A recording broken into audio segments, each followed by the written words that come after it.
kina emi mo te ading ina ong si hi toy ma bangina hi thu inga isu chang ina izo la di hi to lo hi amen toy chang ina thu pha to chi la e hi la jong pen sia thong ke mong pho sak mai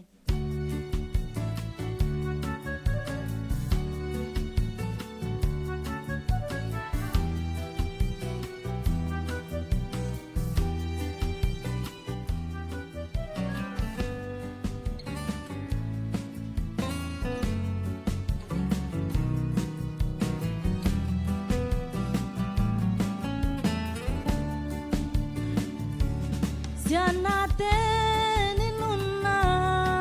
hong zo no amin ikam pawa hong sia ton tung hi ikhel thei nang in ipuk thei nang in hong zo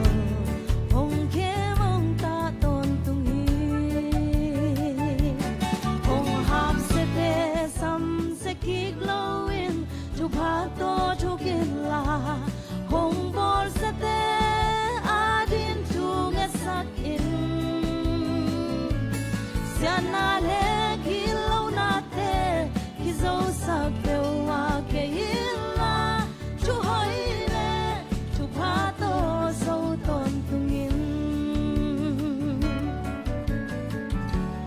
nagate Kyale an tia in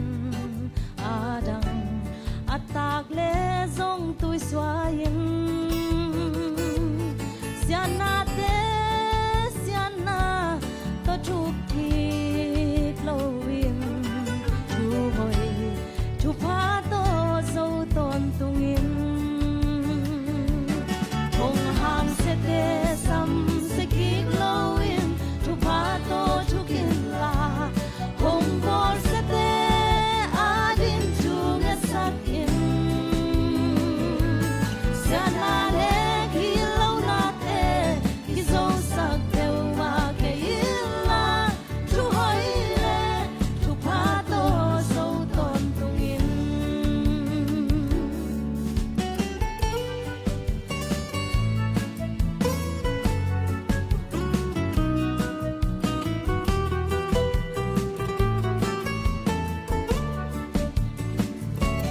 hong sam hi ai te thu pha lua sa zwang za ding in thu man sang thu hoi len ton tung in anam tui pen le adei huai penin digna puan bang in sil ton tung in amen hong ham se te sam se ki glowin tu pa to chukin la hong bol se te adin tu nge sak in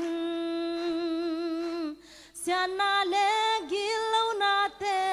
kizo sak pe wa ke illa tu hoi le tu pa to zo ton tungin hong ham se te sam se ki glowin tu sam se ki glowin tu pa to chukin la hong bol se te adin tu nge sak in siana le kilaw na te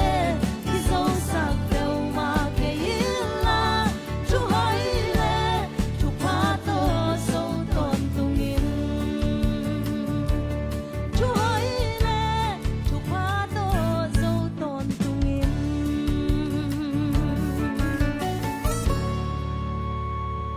tàu pa miền Than nai ta hen đồng đam